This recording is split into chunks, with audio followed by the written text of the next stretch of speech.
नरेंद्र मोदी के लिए सिरदर्द बनी महंगाई। शशिकांत दास निर्मला सीतारमण बने मोदी के दुश्मन। महंगाई से त्योहार में लोगों ने नहीं की खरीदारी। खरीदारी नहीं होने से कंपनियों का हुआ घाटा। घाटा देखकर कंपनियों के सीईओ ने मोदी का दरवाजा खटखटाया।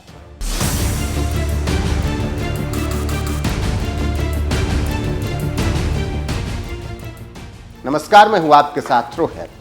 पिछले 2 सालों से महंगाई मिडिल क्लास की तेल निकाल रही है और सरकार चुप है। इसके कान पर जू भी नहीं रेंग रही है। विपक्ष महंगाई पर सरकार को घेर रहा है, लेकिन सरकार इस मांग को अनसुना कर रही है। लेकिन जब दीपावली आई और मिडिल क्लास ने खरीदारी नहीं की तो कई कंपनियों के सीईओ रोने लगे और कहने लगे कि अगर इसी तरह से महंगाई पर काबू नहीं पाया गया तो कई कंपनियां बंद हो जाएंगी और सामान बेकार हो जाएगा। फिर भी सरकार चुप रही और झूठे आंकड़े दिखाकर बाजार में बम्पर कमाई दिखाती रही। लेकिन अब जब सिर से पानी ऊपर चला गया तो अब खबरें होने लगी हैं। इसी को लेकर अब एक रिपोर्ट सामने आई है जिसमें बड़ी भयावह तस्वीर पेश की गई है और कहा गया है कि अगर ऐसे ही चलता रहा तो मोदी सरकार को महंगाई खा जाएगी। जी हाँ, महंगाई को लेकर भारतीय रिजर्व बैंक ने एक रिसर्च निकाला जिसमें कहा गया कि अगर महंगाई पर लगाम नहीं लगाया गया तो अर्थव्यवस्था को भारी नुकसान हो सकता है।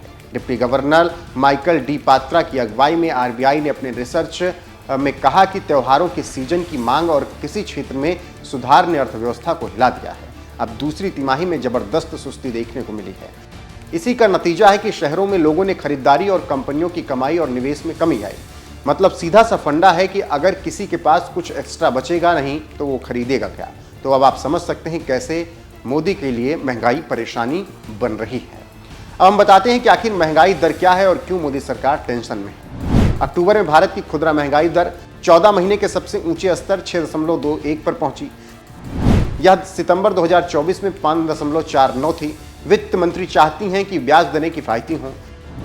आरबीआई के रिसर्चर ने बताया कि ब्याज दरें घटाने की गुंजाइश है।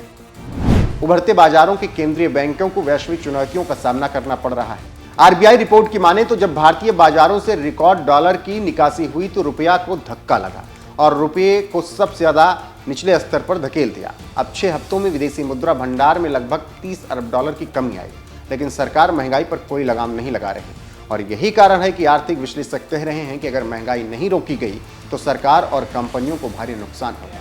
देखना होगा कि आगे क्या होता है और कमर तोड़ महंगाई से कैसे राहत सरकार दिलाती है। अगर सरकार नहीं चाहती और नहीं चेती तो फिर उसे ही बहुत भारी नुकसान आने वाले वक्त में होगा।